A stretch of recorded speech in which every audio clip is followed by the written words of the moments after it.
नमस्कार, जोहार। सम्मानित पत्रकार बंधुगण और इस प्रेस वार्ता में आप सबका प्रदेश कार्यालय में स्वागत, अभिनंदन।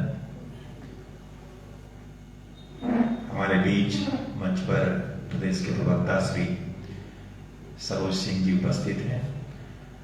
जैसा कि आप सबको बताया गया है कि आप सबको ये संबोधित करेंगे, मैं मंच पर इनका स्वागत करते हुए और श्री सरोज सिंह जी से आग्रह करता हूं कि आप सबके बीच अपनी बात रखें। श्री सरोज सिंह जी।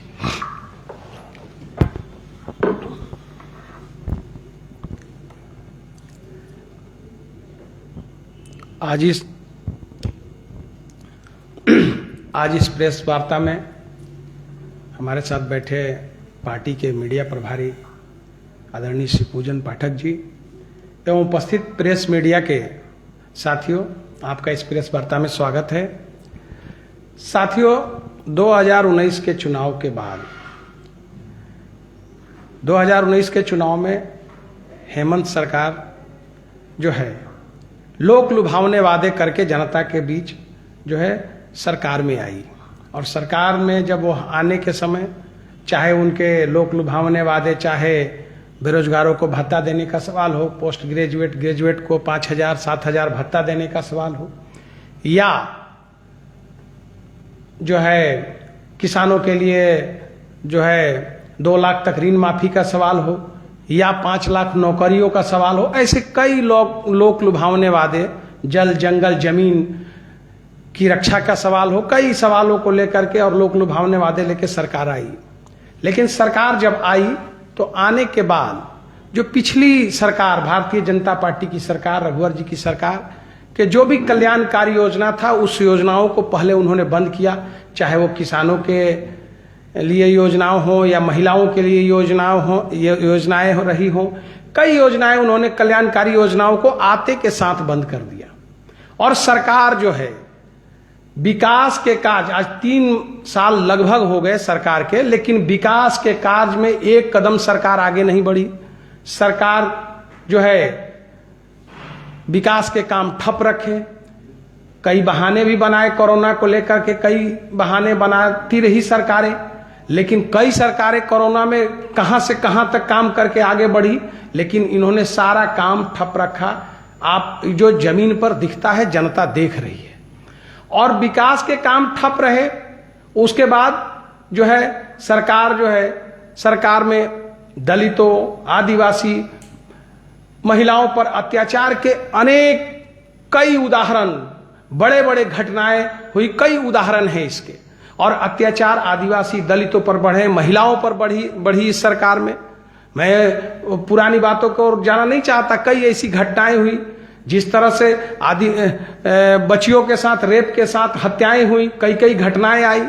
तो सरकार जो है उस दिशा में भी जो है महिला हो, दलित हो, आदिवासी हो, उनके हितों की रक्षा, उन पर जो है घटनाएं बढ़ी इस सरकार में। आप देखे होंगे पिछले दिनों पलामू में कि मुसहर जाति के लोगों को, वर्ग विशेष को लोगों ने भगा दिया, सरकार उस पर कोई ध्यान नहीं दिया। तो तुष्टीकरण की भी कई घटनाएं बढ़ी। और चाहे नमाज रूम का सवाल हो, चाहे आप मेन रोड में जिस तरह की घटनाएं हुई, उस घटनाओं में सरकार का जो रवैया आपने देखा, चाहे अभी जो चर्चा जब मैं पलामू की कर रहा था, वहां जो है मुसहर जाति के, दलित जाति के लोगों को जिस तरह से भगाया गया वर्ग विशेष पे, सरकार चुप्पी मार के रखी, सरकार उस पर भी फेल रही। तो चाहे विकास के काम हो, चाहे आदिवासी दलित महिलाओं पर अत्याचार के सवाल हो, या तुष्टीकरण के सवाल हो, इन सब चीजों पर सरकार तुष्टीकरण भी करती रही। इन सारे विषयों पर सरकार कहीं ना कहीं फेल हो गई। सरकार काम नहीं कर पाई, सरकार के काम ठप रहे। और अब सरकार ने काम क्या किया, तो सरकार जो काम कर रही है वो तो मैं उस पर बाद में आऊंगा। और आप आ जाइए विधि व्यवस्था के सवाल पे।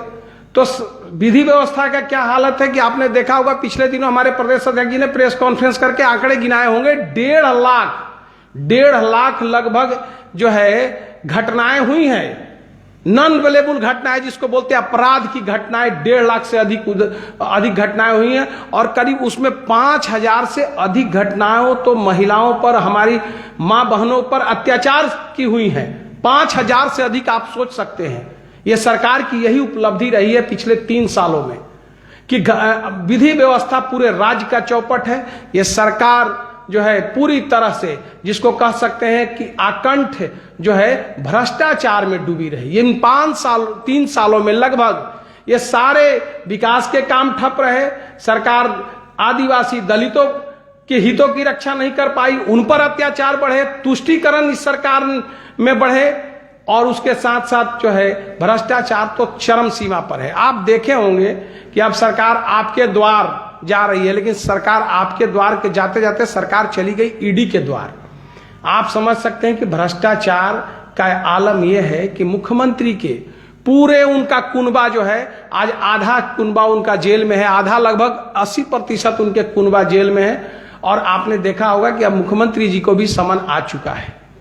तो यह भ्रष्टाचार में अकंठ डूबी रही सरकार, यानी 3 सालों तक ये सरकार जो है केवल भ्रष्टाचार में लिप्त रही, विकास के काम ठप रहे, कोई काम ये सरकार नहीं की। आप जहां भी देखिए, जिस इलाके में देखिए, जिस जल जंगल जमीन की बात करके यह सरकार सत्ता में आई, वह जल जंगल जमीन लूटने का काम यह सरकार की लूटती रही, और इसको लेकर के पार्टी सड़क से सदन तक संघर्ष किया है। आप सब इसके गवाह रहे हैं। पार्टी सड़क से सदन तक इसके लिए लड़ी है, चाहे तुष्टीकरण के सवाल हो, चाहे भ्रष्टाचार के सवाल हो, चाहे विकास ठप रहे हैं उसके सवाल हो। इन सारे विषयों पर सरकार सदन से, भारतीय जनता पार्टी सदन से लेकर सरकार के खिलाफ सदन से लेकर सड़क पर लड़ती रही है। और अब पार्टी ने अगले कड़ी में, अब ये जो जिस तरह से सरकार भ्रष्टाचार में डूबी हुई है, विकास के काम ठप है, तो अब जो है जनता भी सरकार के खिलाफ आक्रोश में है।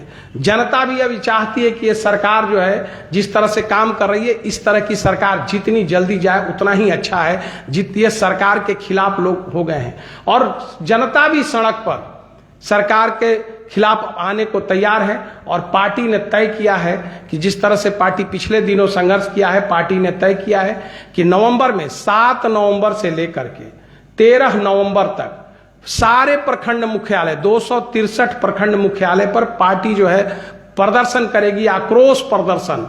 क्योंकि अब जनता भी आक्रोशित है इस सरकार से, और जनता को साथ लेकर के, जनता के साथ कार्यकर्ता और जनता के साथ लेकर के इस आक्रोश प्रदर्शन में जनता उतरेगी प्रखंडों में, और 7 से लेकर 13 तक प्रखंड मुख्यालयों पर पार्टी प्रदर्शन करेगी इस सरकार के खिलाफ। इस सरकार के ये जो 4-5 बिंदु पर जो सरकार है, इन 4-5 बिंदु को लेकर के सरकार के खिलाफ जो है पार्टी सड़क पे उतरेगी। 7 से 13 तक जो है हम प्रखंड मुख्यालय पर प्रदर्शन करेंगे, और 19 तारीख से लेकर के 23 तारीख तक पार्टी जो है वह जिला मुख्यालयों पर सारे जिला मुख्यालयों पर पार्टी 19 से लेकर 23 तक इस सरकार के खिलाफ जो है प्रदर्शन करेगी, सड़क पर उतरेगी, और जनता के सहयोग से इस सरकार को जो है हम यह सरकार जो है, जो निकम्मी सरकार रही है, जो लोगों के कल्याणकारी पिछली सरकार को योजनाओं को बंद करके सरकार विकास के काम जो ठप करके रखी है,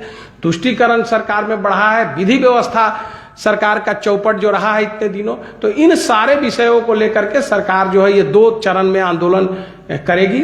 7 से 13 तक प्रखंडों में, और 19 से लेकर 23 तक जिला मुख्यालय पर पार्टी प्रदर्शन करेगी।